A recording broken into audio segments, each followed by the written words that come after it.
Hello students, in this video we'll discuss chapter number 5, Asia, the largest continent, political division. बेटा नाम से ही पता चल रहा है कि इस वीडियो में हम पढ़ेंगे एशिया को, जो कि के है लार्जेस्ट कॉन्टिनेंट। अर्थ के ऊपर कितने कॉन्टिनेंट है? 7। उस 7 में सबसे बड़ा कॉन्टिनेंट कौन सा है? एशिया। तो हम इसको पढ़ेंगे, इसके पॉलिटिकल डिवीजन को देखेंगे। बच्चा एशिया सिर्फ अकेले लार्जेस्ट कॉन्टिनेंट ही नहीं है, ये वर्ल्ड मोस्ट पॉपुलेटेड कॉन्टिनेंट भी है। सबसे ज़्यादा पॉपुलेशन जो है वो कहाँ पर ही रहती है? एशिया में ही रहती है। तो एशिया मोस्ट पॉपुलेटेड कॉन्टिनेंट भी है और लार्जेस्ट भी है। अब मेरी दूसरी बात सुनो, वर्ल्ड की मोस्ट पॉपुलेटेड कंट्री कौन सी है? चाइना। ठीक है। सेकेंड मोस्ट पॉपुलेटेड कंट्री कौन सी है? India.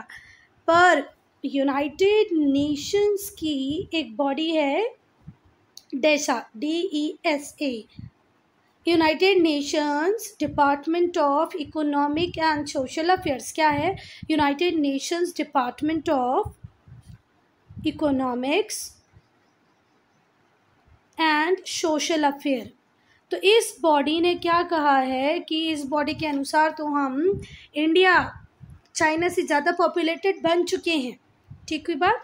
यूएनडेसा, United Nations department of economic and social affairs के अकॉर्डिंग इंडिया ने सरपास कर दिया है चाइना को। किसमें? पॉपुलेशन में। अब हमारी इंडिया की पॉपुलेशन सबसे ज़्यादा हो गई है, चाइना से भी ज़्यादा। कोई खुशी की बात नहीं है, पर हो गया है। तो मैंने बता दिया कि ये किसकी रिपोर्ट के अकॉर्डिंग हुआ? UNDESA, United Nations department of economics and social affairs. तो भैया अब हम देखेंगे, जो एशिया है वो लार्जेस्ट कॉन्टिनेंट है, ये हम पढ़ चुके हैं।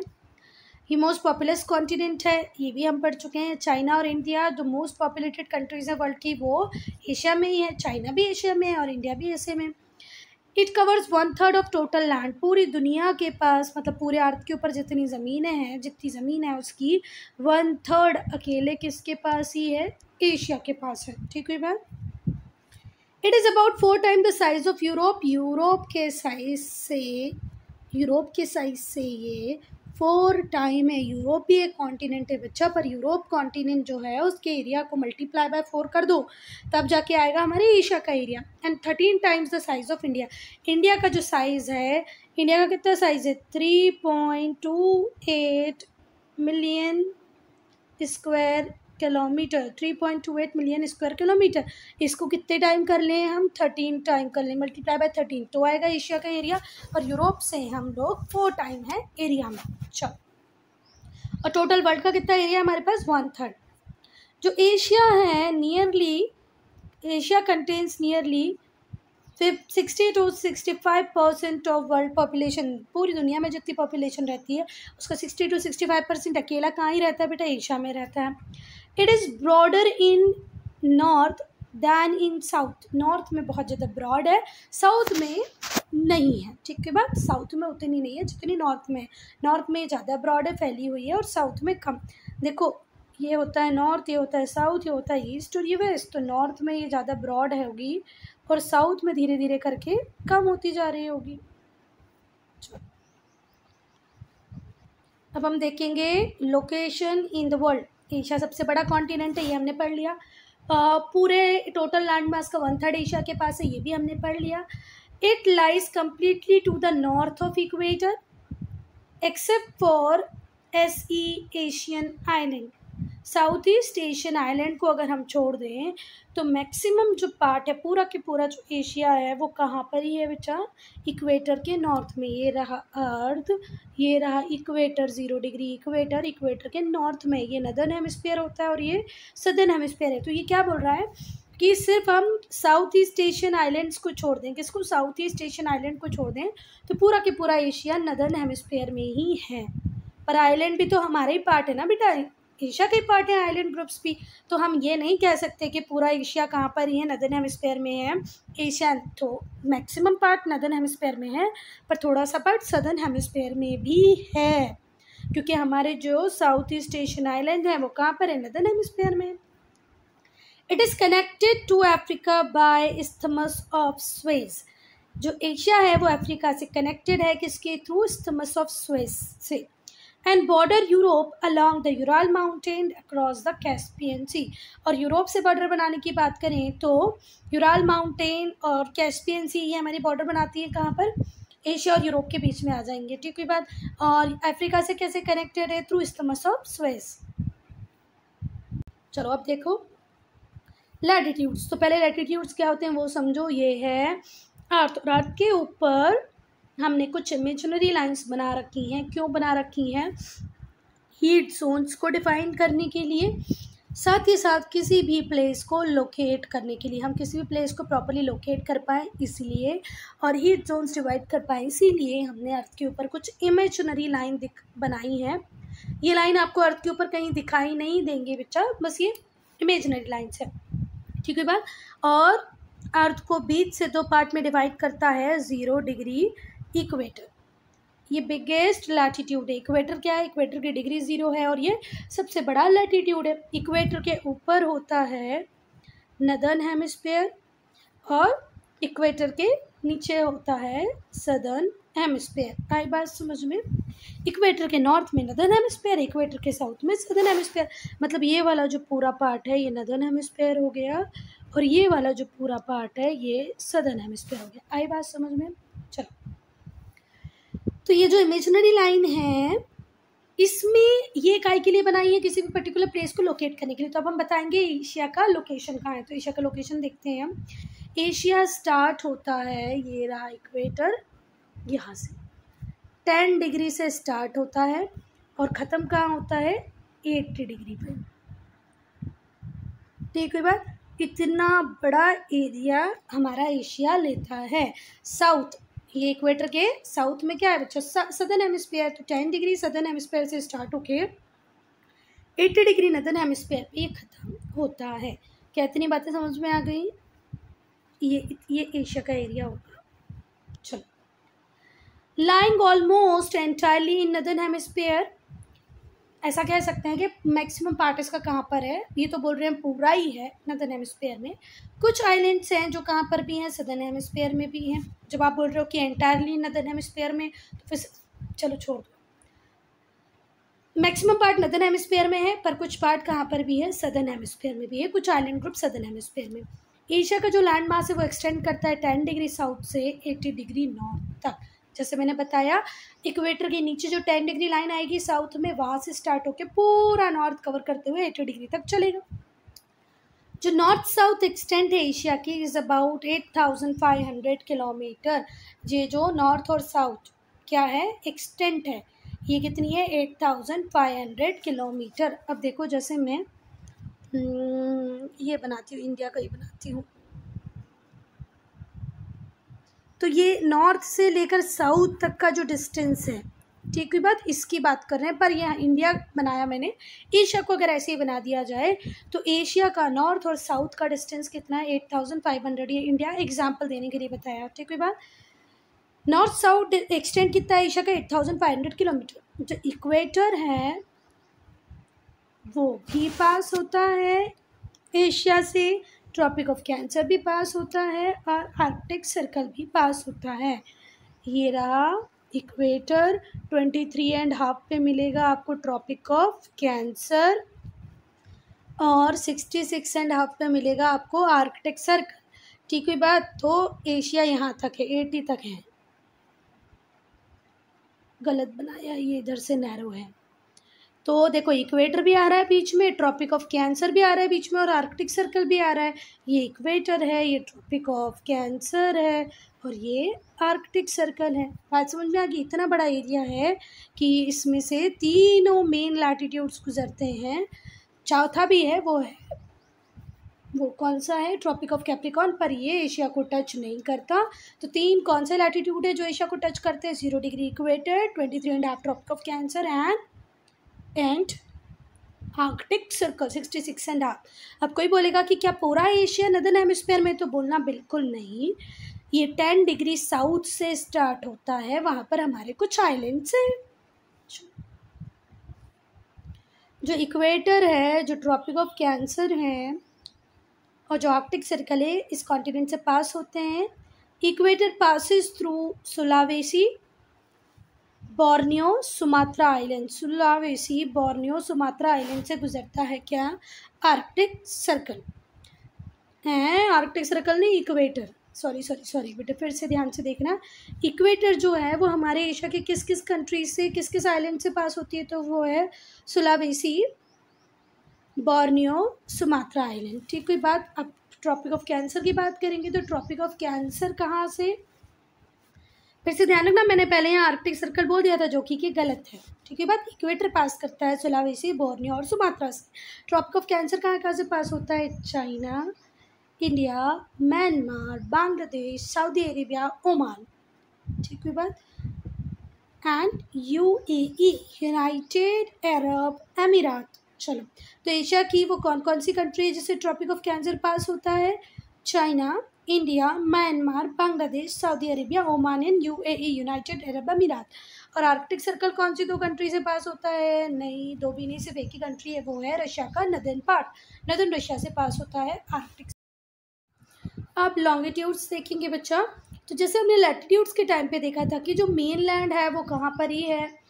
नदर्न हेमिस्फीयर में, सिर्फ आइलैंड वाला पार्ट सदर्न हेमिस्फीयर में। वैसे यहाँ पर भी प्रॉब्लम है, जो पूरा की पूरा एशिया है entirely in the eastern hemisphere. पूरा कैसे बोल दें, जबकि थोड़ा बहुत पार्ट भी अगर वेस्टर्न हेमिस्फीयर में जाता है तो ठीक है। lying almost entirely in eastern hemisphere with a small part of Russia lying in western hemisphere। ठीक हुई बात। चलो, Asia is located between the longitudes 25 east to 170 east। ये यहाँ पर गलत लिख दिया है बच्चा, यहाँ पर आना चाहिए वेस्ट। ठीक है बात। 25 ईस्ट से चालू होके 170 वेस्ट पे ख़त्म होता है। तभी तो आप ये बोल रहे हो ना, क्या बोल रहे हो कि थोड़ा सा पार्ट वेस्टर्न हेमिस्फीयर में है, तो वेस्टर्न हेमिस्फीयर में जो पार्ट है उसके लिए W आएगा ना। जैसे कि देखो यहाँ पर हमने क्या बोला था, कहाँ गया कि पूरा नदर्न हेमिस्फीयर में, बस थोड़ा सा पार्ट सदर्न हेमिस्फीयर में। तभी तो देखो ये 10 डिग्री साउथ से चालू होके 80 डिग्री नॉर्थ पे ख़त्म हुआ था। आई बात समझ में? ये देखो, ये रहा इक्वेटर, इक्वेटर के नीचे क्या है? Southern hemisphere. यहाँ से चालू हुआ था और यहाँ ख़त्म हुआ था, ऐसे ही देखा ना अपन ने अभी। तो मतलब साउथ आया था, उसके बाद फिर ये 0 डिग्री, तो ऐसा ही यहाँ पर भी होना चाहिए। तो ये बुक में थोड़ा सा मिसप्रिंट है, इसको देख लेना, एक बार अपने टीचर से डिस्कस कर लेना।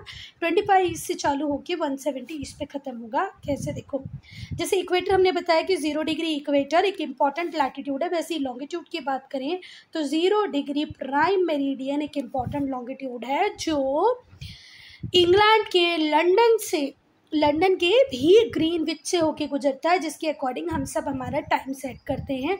जो इंडिया है उसका टाइम इस ग्रीनविच मीन टाइम से 5.5 घंटा आगे है, हम इन लोगों से आगे हैं। ठीक है बात। चलो, तो ये तो हो गया 0 डिग्री। आप ये बोल रहे हैं कि 25 ईस्ट से चालू होता है, तो 0 डिग्री प्राइम मेरिडियन के ईस्ट साइड में ये कौन सा हेमिस्फीयर हो जाएगा? Eastern hemisphere. और ये वाली साइड में कौन सा हो जाएगा? Western hemisphere. जैसे इक्वेटर नदर्न हेमिस्फीयर और सदर्न हेमिस्फीयर में डिवाइड करता है, वैसे ही जो 0 डिग्री प्राइम मेरिडियन है वो पूरे अर्थ को ईस्टर्न हेमिस्फीयर और वेस्टर्न हेमिस्फीयर में डिवाइड करती है। आई बात समझ में? तो ये जो ईस्टर्न हेमिस्फीयर में, इसके 25 डिग्री से स्टार्ट होगा, यहाँ कितने से स्टार्ट हो रहा है? 25। फिर पूरा ये 3D इमेज बॉल की कोशिश करो कि ये बॉल है, ये बॉल का मैंने आगे वाला पार्ट पढ़ाया, मैं इसके पीछे जा रही हूँ। फिर ये पूरा घूम के यहाँ 170 डिग्री तक है। ठीक है बात।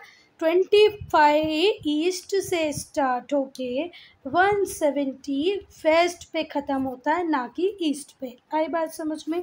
चलो, नहीं आया है तो एक बार लैटिट्यूड लॉन्गिट्यूड वाला वीडियो देख लेना, समझ में आ जाएगा। ठीक है बात। Hence, the east-west extent of Asia is about 9,600 kilometre. तो ईस्ट वेस्ट कितनी है? 9,600 किलोमीटर। देखो, फिर से समझ में आ जाएगी तुमको गलती। यहाँ ईस्ट आ रहा है, यहाँ वेस्ट आ रहा है। ठीक है बात। तो यहाँ पे भी तो वेस्ट होना चाहिए था ना, ईस्ट वेस्ट लिख रहे हैं ना, तो ईस्ट वेस्ट कितनी? 9,600 किलोमीटर। मतलब ये वाले और ये वाले ईस्ट से अगर हम वेस्ट तक जाएं तो ये ईस्टर्न हेमिस्फीयर की बात हो रही है, ना कि ईस्ट वेस्ट डायरेक्शन की। तुम यहाँ से घूमते हुए अर्थ के पीछे तक जाओगे तो ये पूरा डिस्टेंस कितने का हो रहा है, 9600 किलोमीटर का। अब ये मत समझना मैडम इधर डायरेक्शन ईस्ट होती है, बच्चा हम किसके एस्पेक्ट पे इसको ईस्ट देख रहे हैं, 0 डिग्री प्राइम मेरिडियन। ये है 0 डिग्री प्राइम मेरिडियन, और इस 0 डिग्री प्राइम मेरिडियन की इस साइड का जो हेमिस्फीयर है उसे हम क्या बोलते हैं, ईस्टर्न हेमिस्फीयर। तो ये 25 है ईस्ट से स्टार्ट, 25 ईस्टर्न हेमिस्फीयर से स्टार्ट होकर पूरा घूमते हुए धरती है गोल गोल गोल गोल 170 तक जाएगा। ठीक है बात, नहीं समझ में आया तो लोड नहीं लो, लर्न कर लो बस कि 25 ईस्ट से स्टार्ट होके 170 वेस्ट पे खत्म है। टोटल डिस्टेंस है 9600 kilometre. Due to the great longitudinal extent, क्योंकि इसकी लॉन्गिट्यूडनल एक्सटेंट बहुत ज़्यादा है तो टाइम डिफरेंस बहुत ज़्यादा होता है बच्चा। हर दो लॉन्गिट्यूड के बीच में कितने का डिफरेंस आ जाता है, 4 मिनट। या इस लॉन्गिट्यूड से इस लॉन्गिट्यूड में कितने का डिफरेंस है, 4 मिनट। इस लॉन्गिट्यूड से इस लॉन्गिट्यूड के बीच में कितने का डिफरेंस है, 4 मिनट का। ठीक हुई बात। तो जब हमारे इंडिया में ही ईस्टर्न मोस्ट पॉइंट और वेस्टर्न मोस्ट पॉइंट में 2 आवर्स का डिफरेंस आ जाता है तो इससे तो कितने गुना साइज है हमारे एशिया का, तो कितना डिफरेंस आ जाता होगा सोचो। क्योंकि एशिया में लॉन्गिट्यूडनल एक्सटेंट ज़्यादा है इसीलिए यहाँ पर ड्रास्टिक डिफरेंस है किसमें, टाइम में। एशिया के एक कोने से दूसरे कोने के टाइम में बहुत ज़्यादा डिफरेंस आएगा। There is a difference about 11 hours. इन दोनों पॉइंट में कितने का डिफरेंस है, 11 आवर्स। और हमारे इंडिया के ईस्टर्न हेमिस्फीयर से western hemisphere eastern most point Arunachal Pradesh से western most point Rann of Kutch Gujarat तक जाएंगे तो कितने का डिफरेंस आता है, 2 घंटे का। पर एशिया के ईस्ट और वेस्ट में कितने का डिफरेंस आ रहा है बच्चा, 11 घंटे, 11 hours. The local times of eastern most and western most edges of Asian continent because of its large longitudinal extent. इतना डिफरेंस क्यों है बच्चा ईस्ट और वेस्टर्न एजेस पे, क्योंकि लॉन्गिट्यूडनल एक्सटेंट ज़्यादा है। हर दो लॉन्गिट्यूड के बीच का जो डिफरेंस 4 मिनट होता है तो 4 मिनट करके कितने का डिफरेंस आ रहा है, 11 घंटे। The combined land mass of Asia and Europe is called Eurasia. ये आप क्लास 5 से पढ़ते आ रहे हैं शायद कि हम एशिया और यूरोप को साथ में क्या कहते हैं, यूरेशिया। साइज, चलो तो एशिया कवर करता है 44.5 मिलियन स्क्वायर किलोमीटर। इंडिया का क्या है, 3.28 मिलियन स्क्वायर किलोमीटर। वैसे ही एशिया का क्या है, 44.5 मिलियन स्क्वायर किलोमीटर। फिर से याद करो, 44.5 मिलियन स्क्वायर किलोमीटर। ठीक है बात। ये एरिया 30% है अर्थ के टोटल लैंड एरिया का। अर्थ के ऊपर जितना भी लैंड सरफेस अवेलेबल है, टोटल लैंड सरफेस अवेलेबल है, उसका 30% अकेले हमारे पास ही है, जो कि है 44.5 मिलियन स्क्वायर किलोमीटर। अब हम देखेंगे बाउंड्रीज, हमारे एशिया की बाउंड्रीज। ठीक है बात।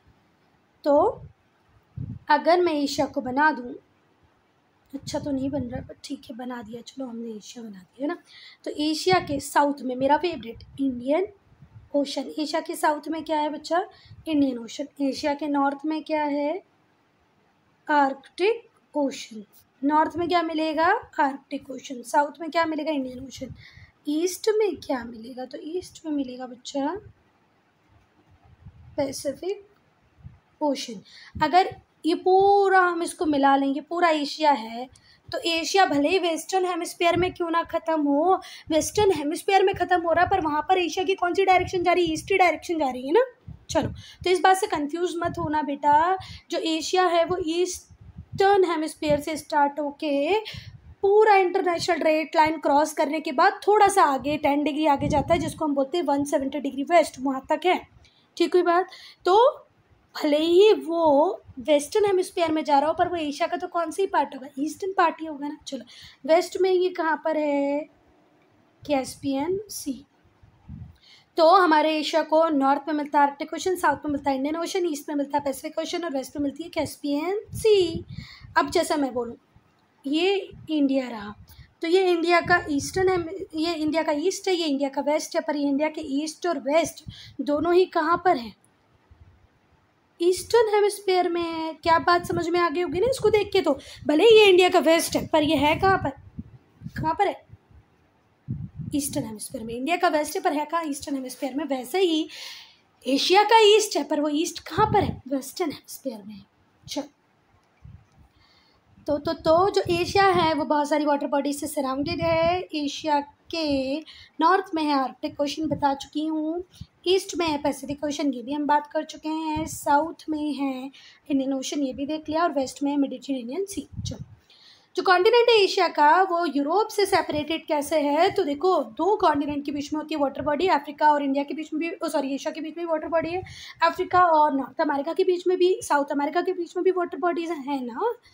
तो इन दोनों के बीच में, यूरोप और एशिया के बीच में तो कुछ नहीं, पर है बेटा कुछ कुछ नेचुरल बाउंड्रीज हैं। वो है Ural mountain, Ural river, Caucasus mountain, Caspian sea. ठीक है, तो ये सब क्या बनाते हैं, boundary between Asia and Europe. कौन कौन, Ural mountain, Ural river, Caucasus mountain, Caspian sea. While the isthmus of Suez, और जो इस्थमस ऑफ सुएज है, सुएज कैनाल पता है ना आप लोगों को, इस्थमस ऑफ सुएज है, रेड सी है, ये इसको सेपरेट करती है अफ्रीका से। अफ्रीका से कौन कौन सेपरेट करेगा एशिया को, तो इस्थमस ऑफ सुएज और रेड सी। ईस्ट में मिलेगी बेरिंग स्ट्रेट, जो नॉर्थ अमेरिका से सेपरेट करती है। ईस्ट में क्या है, बेरिंग स्ट्रेट है, जो किसको कहाँ से सेपरेट करती है, एशिया को सेपरेट करती है नॉर्थ अमेरिका से। दिखाऊँ एक बार बेरिंग स्ट्रेट आप लोगों को, ये है बच्चा, दिख रहा है ना, ये यूएस, ये है नॉर्थ अमेरिका, और ये है हमारा एशिया। देखो कहाँ तक पहुँचा है, और ये है बेरिंग स्ट्रेट। ठीक है बात, तो नॉर्थ अमेरिका से एशिया को अलग करता है बेरिंग स्ट्रेट। अब हमको मैप में, वो तो ग्लोब में उल्टा चला जाना है। जैसे ग्लोब में आप इंडिया को, पाकिस्तान को, अफगानिस्तान को देख रहे होंगे ना, आप उसके बिल्कुल पीछे चले जाओ, पीछे आपको मिलेगा बेरिंग स्ट्रेट। ठीक है बात, दुनिया है गोल गोल गोल गोल, तो ये एशिया यहाँ तक आएगा, हमारा India, Pakistan, Afghanistan, China, Japan ख़त्म करके यहाँ तक पहुँच गए आप एशिया में। यहाँ से बस आपका आ जाएगा यूएस, नॉर्थ अमेरिका आ जाएगा, नॉर्थ अमेरिका की एक country United states of America, और यहाँ बीच में मिलेगा बेरिंग स्ट्रेट। तो नॉर्थ अमेरिका और एशिया को अलग करता है बेरिंग स्ट्रेट। समझ में आ ही गया होगा यार बेटा।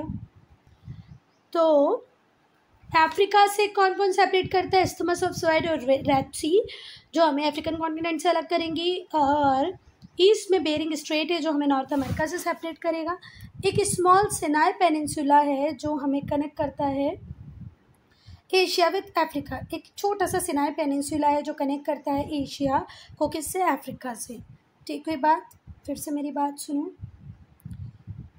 अफ्रीका और एशिया को अलग करता है इस्थमस ऑफ सुएज, रेड सी, और एशिया और अफ्रीका को मिलाता कौन है ना, कनेक्ट कौन करता है, तो वो कनेक्ट करने वाली जगह है सिनाई पेनिनसुला। चलो, फिर एशिया और अफ्रीका को जोड़ने वाली एक जो छोटा सा पेनिनसुला, उसका नाम है Sinai peninsula. While further in the south Asia is watched by black sea, Mediterranean sea and red sea. ठीक है बात, साउथ में फिर एशिया को मिलती है ब्लैक सी, मेडिटेरेनियन सी, रेड सी। चलो, अब बेटा आपको लग रहा होगा कि मैडम आपने तो बोला साउथ में इंडियन ओशन है, तो देखो जो इतना बड़ा फैला लैंड मास है, तो उसका ये भी साउथ है, ये भी साउथ है, ये भी साउथ है, और ये भी साउथ है, ये भी साउथ है, ये भी साउथ है। तो यहाँ पर कोई और चीज़ भी हो सकती है, ये यहाँ है इंडियन ओशन। अब हम कोस्ट लाइन की बात करेंगे। जो कोस्ट लाइन है एशिया की, वो रिलेटिवली स्मूथ है, बहुत ज़्यादा कटी छटी नहीं है, इंडेंटेड नहीं है, विथ फ्यू इंडेंटेशंस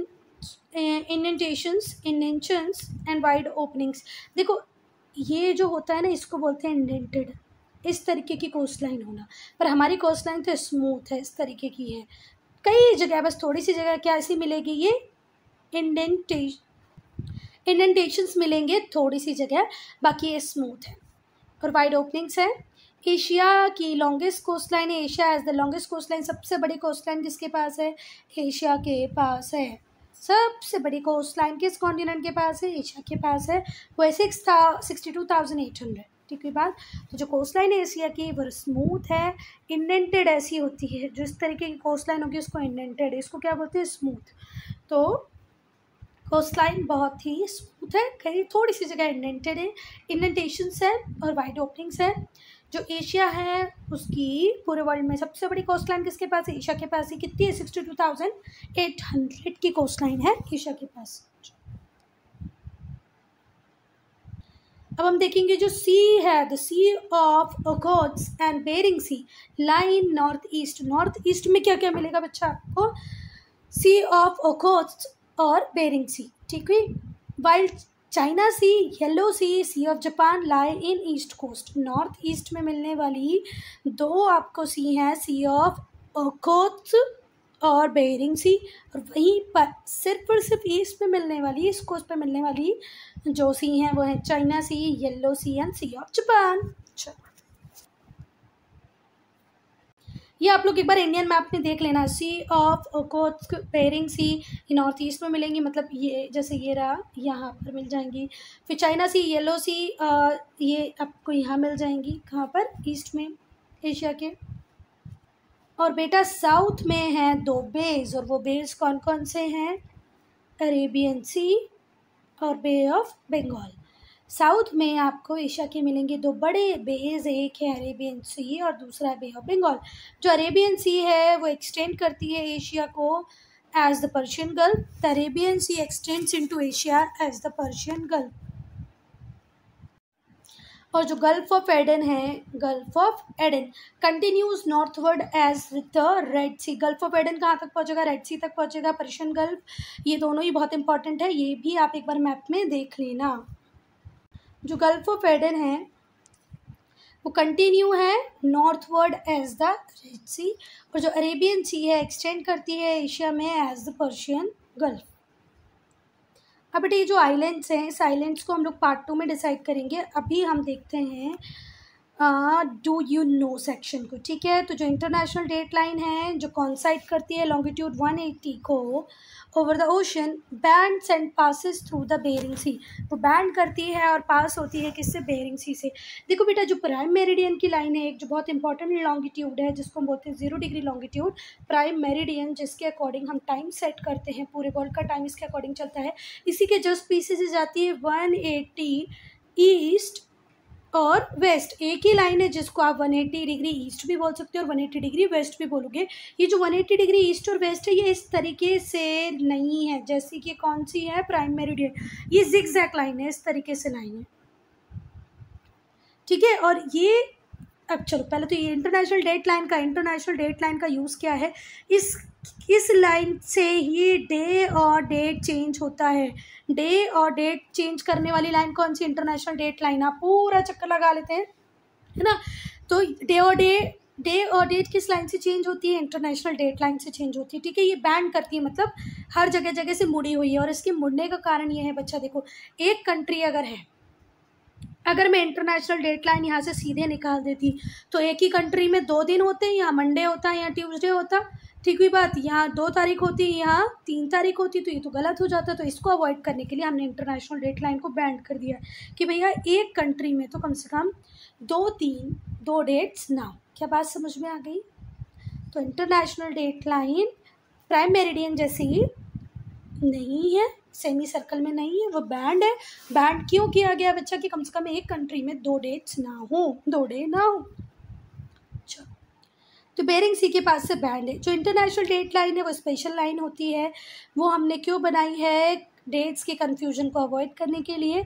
जब भी कोई ट्रैवलर इसको क्रॉस करता है, ही और शी आइदर एड्स और सब्ट्रैक्ट दे, वो इस देखो जैसे कि ये रहा, इधर है इंटरनेशनल डेट लाइन। अगर इसको क्रॉस करके आप यहाँ जाओगे या इसको क्रॉस करके यहाँ आओगे तो आपकी डेट चेंज हो चुकी होती है, या तो आपको एक दिन एक्स्ट्रा मिल गया होगा या एक तो आपकी एक दिन कम हो गया होगा, ठीक है बात।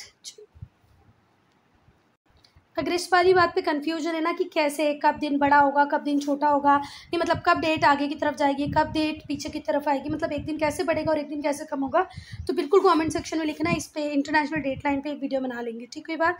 तो इंटरनेशनल डेट लाइन एक स्ट्रेट सेमी सर्कल नहीं है, वो जिगजैग लाइन है। जिगजैग लाइन बनाई इसलिए है so that we can avoid 2 days in 1 country. और इससे आप यहाँ की तरफ जाएंगे यहाँ की तरफ आएंगे तो दिन में डेट में डिफरेंस आ जाता है। कैसे आता है क्या होता है वो हम लोग आप बोलोगे तो बना देंगे वीडियो में। अ डे इज एडेड, एक दिन बढ़ जाता है while moving towards the eastward. अगर आप इस लाइन के ईस्टवर्ड जाओगे तो एक दिन बढ़ जाएगा, वहीं एक दिन कम हो जाएगा अगर आप इसके वेस्टवर्ड डायरेक्शन में जाओगे, ठीक है बात।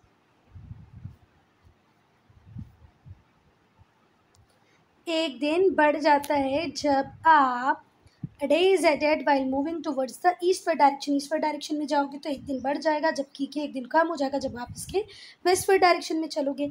It follows a zigzag course. ये zigzag कोर्स फॉलो करती है. क्यों? And passes only over the sea और ओशन. सिर्फ ये लैंड मास को क्रॉस करती हुई नहीं आती बच्चा. किसी भी लैंड मास को कट नहीं किया गया है. सी और ओशन से ये निकलती है. इफ़ इट डजेंट हैपन, अगर ऐसा नहीं होता, it would have created a difference of dates with in a same country. एक ही कंट्री में डेट का डिफरेंस हो जाता. चलो, so student, I'm ending this video here. Only if you have any doubt, any problem, to write in comment section.